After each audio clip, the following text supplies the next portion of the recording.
خلصنا امبارح من رحيل امام، تعال نتكلم النهارده عن رحيل كهربا الشيبي وميعاد ثالث او رابع او خامس او سادس في لجنه الانضباط. اللعبه لمت وبرشلونه عايزه تعيد لقاء ريال مدريد مره ثانيه. سبحان الله. كلمونا الكلام بتاعنا، الكلام السهل السلس الشعب ده، كلمونا بالهجايز. السلام عليكم ورحمه الله وبركاته، اهلا وسهلا بكم احبابي واصدقائي، برحب بيكم اشرف المصري من قناتكم على اليوتيوب، قناه اشرف المصري. اتمنى كده منك في البدايه ما تنساش الصلاه والسلام على رسول الكريم، تدعي لاخواتنا في ارض العزه ربنا رب يحفظهم وينصرهم اللهم امين، وتعمل لينا لايك، تعمل لينا اشتراك في القناه، تفعل زر الجرس. انا شاكر جدا جدا لكل واحد عمل لينا لايك على الفيديو الاخير، وشاكر جدا لكل اخواتي اللي جم من الفيس والتليجرام والواتس ومن كل مكان. انا شاكر جدا جدا ليكم، لكن بقول لك ايه، الوضع لسه شغال، وصلنا 500 لايك، اكون شاكر جدا ليك. نبدا كلامنا على طول كده بعد الصلاه والسلام على رسول الكريم. النادي الاهلي النهارده يبدا تمريناته، التمرين الاول الجماعي لكولر بعد العوده من تيبي مازيمبي من الكونغو من هناك، والنهارده كل اللعيبه شاركت، محمد الشناوي، حسين الشحات بالقناع الجديد بتاعه، اليوديان، كل اللعيبه شاركت، ياسر ابراهيم، وكل اللعيبه اللي كانت مصابه وكل اللعيبه اللي كانت مستبعده، كل اللعيبه شاركت النهارده في التمرين. النهارده بسم الله ما شاء الله التمرين كان مليان، منهم اللي شارك بشكل مستمر داخل التدريب الجماعي، ومنهم اللي شارك بجزء واحد فقط لا غير داخل التدريب الجماعي. اهم شيء ان شاء الله باذن الله المشاركات دي ينتج عنها في النهايه ان احنا نختار افضل اللعيبه اللي تلعب قدام تيبي مازيمبي ان شاء الله باذن الله. وخلينا نرجع تاني نذكركم ان الساعه اتغيرت، وبالتالي يوم الخميس ان شاء الله باذن الله لما الساعه هتتغير، الساعه 12 هتبقى الساعه 1. اللقاء قلنا للاسف الفيديو بتاع امبارح برغم ان انا قلت الساعه اتغيرت، قلت اللقاء هيتلعب الساعه 9، لا اللقاء هيتلعب الساعه 10 ان شاء الله باذن الله بتوقيت القاهره. ان شاء الله باذن الله تكون سهره ممتعه للنادي الاهلي. وطبعا انا قلت 9 مش 10 عشان لقيت المواقع لسه برضه حاطه التاريخ بتاعها او الوقت بتاعها ان الماتش الساعه 9 مش الساعه 10. هل كولر قرر مين يرحل على النادي الاهلي ومين قاعد وخلاص الموضوع انتهى؟ احب اقول لك لا، كولر لسه هيقعد مع الفرقه بتاعته كامله، هيقعد مع الناس اللي معاه، هيقعد مع مساعديه، هيقعد مع كل الناس اللي موجوده، وهيطلب منهم جميعا يقعدوا معاه يفكروا مين يقعد ومين يمشي، بالاخص في الاجانب. طبعا الكلام ده كله ملوش علاقه بموديست، لان موديست خلاص الكلام اتاخد فيه وان هو خلاص راحل على النادي الاهلي لا محاله. الكلام كله طبعا على علي معلول زي ما اتكلمنا في فيديو امبارح وزي ما اتكلمنا في اكتر من فيديو، هل هيرحل ولا لا؟ انا عن نفسي اتمنى ان شاء الله باذن الله بقاء علي معلول، ومش خلينا نتكلم بقى في حته الراحلين واللي جايين والكلام ده كله عشان احنا عندنا لقاء مهم ان شاء الله. فيما يخص محمد الشيبي، احنا عارفين ان لجنه الانضباط بعتت لمحمد الشيبي مره واثنين وثلاثه، وهم يعني بسم الله ما شاء الله ولا عبرهم ولا اي حاجه خالص، وبالتالي الوضع حاليا داخل اتحاد الكوره ولجنه الانضباط ان تم وضع ميعاد جديد لمحمد الشيبي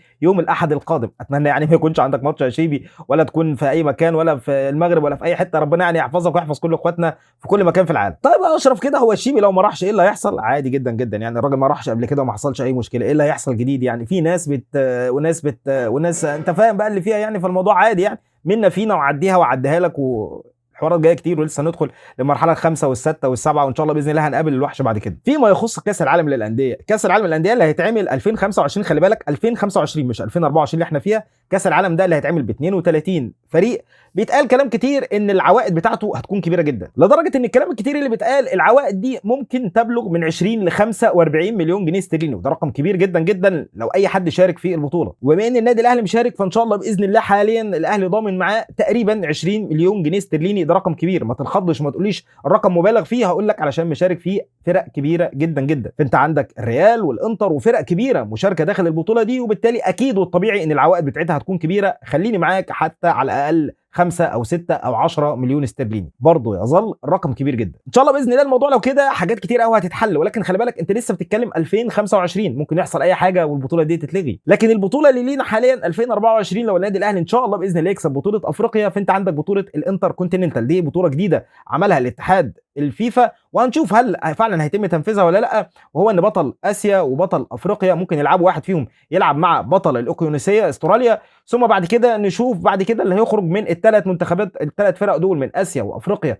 والاوقيانوسيه، هيطلع منهم فريق واحد يروح يلاعب الفريق اللي هيلعب مع امريكا الجنوبيه وامريكا الشماليه، واحد فيهم هيكسب هما الاثنين يلعب معاه بطل اسيا او افريقيا او الاوقيانوسيه، ثم بعد كده واحد في الاخر هو اللي هيكسب ويتصفى الليله دي كلها ويلعب مع بطل اوروبا. انا عارف الحوار متلخبط والحوار رايح جاي، ولكن في النهايه يعني بطل اوروبا هيلعب لقاء واحد، بطل افريقيا او بطل اسيا ممكن يلعب 3 لقاءات، بطل امريكا الجنوبيه وبطل امريكا الشماليه ممكن يلعبوا لقاءين، لكن بطل اوروبا زي ما احنا قلنا ماتش واحد. هي طبعا بطوله خزعبليه، ولكن عايزين يعملوها بديله لكاس العالم وتتلعب في اكتر من مكان. بص حقيقه يعني انا زهقت بقالي 3 سنين نفس الكلام بسمعه، تريزيجيه جاي النادي الاهلي، تريزيجيه الموسم ده في النادي الاهلي، تريزيجيه خلاص جاي النادي الاهلي، من ساعه لما تريزيجيه اتصاب مع استون فيلا وجاله رباط صليبي، ومن ساعتها بيتقال كلام ان تريزيجيه جاي النادي الاهلي، والكلمه الواحده دايما بتطلع تريزيجيه مش راجع النادي الاهلي حاليا، لان هو لسه في التوب فورم بتاعه في اوروبا، وعمره ما هيرجع من التوب فورم ده على النادي الاهلي. ده مش علشان خاطر هو ما بيحبش النادي الاهلي، ولكن الراجل حابب ان هو يعمل مسيره اكبر في اوروبا. بالعكس ده في كلام كتير طالع ان تريزيجيه مطلوب في الدوري الانجليزي مره ثانيه، في فرق في الدوري الانجليزي حاليا بتفكر انها ترجع تريزيجيه. انا عن نفسي اتمنى تريزيجيه يكون موجود معايا، ولكن حاليا تريزيجيه 100% مش هيكون موجود مع النادي الاهلي. خلينا قبل ما نتكلم عن موضوع كهربا نتكلم في نقط ثانيه. اول حاجه فيها مثلا منتخب مصر، كابتن حسام حسن وكابتن ابراهيم، كلام كتير طالع كده من داخل الناس اللي حواليهم يقول لك ان كابتن حسام وابراهيم عايزين يلغوا الفانلة الحمراء والفانلة البيضاء ويلعبوا الفانلة الخضراء. الكلام ده اكيد مش صحيح 100%. الفانلة الاساسيه لمنتخب مصر هي الفانلة الحمراء، والفانلة الثانيه هي الفانلة البيضاء، وانا ما يفرقش معايا ايا كان المنتخب هيلبس احمر هيلبس ابيض هيلبس اخضر، ما عنديش ادنى مشكله، ولكن حاليا انت ليك طقم فانلات والوان محدده وصريحه. لكن الكلام اللي بيتقال ان الكابتن ابراهيم عرض الفكره ديت ان الفانلة الخضراء ترجع وتكون رقم 3 مع منتخب مصر، وبصراحه ده كلام مقنع جدا جدا ان المنتخب يكون ليه 3 فانلات، واحده حمراء واحده بيضاء واحده خضراء. ده طبيعي جدا جدا، زي الانديه ما ليها اكتر من فانلة، عشان حتى على الاقل لو لعبت مع فرقه التيشيرت بتاعها او لابس لون ابيض واحمر الاثنين مع بعض فممكن يسبب لك مشكله، وفي اللحظه ديت انت هتحتاج فانلة ثالثه. فبالتالي حلو قوي ان احنا نكون عاملين احتياطاتنا من بدري ان شاء الله باذن الله، وتلبس فانلة ثالثه وهي الفانلة الخضراء او حتى ايا كان لونها. وتاني نحب نقول كل الدعم للكابتن حسام والكابتن ابراهيم، وان شاء الله باذن الله ينجحوا في المأموريه بتاعتهم، وان شاء الله مصر تصعد لكاس العالم وناخد بطوله افريقيا اللي جايه ان شاء الله. فيما يخص لقاء نادي الزمالك، فالزمالك زي ما احنا قلنا هيلعب يوم الاحد الساعه 7 بتوقيت مصر، اعتقد الساعه 4 بتوقيت غانا، في ملعب صعب جدا جدا، لانه هو اعتقد نفس الملعب اللي لعب عليه النادي الاهلي في غانا.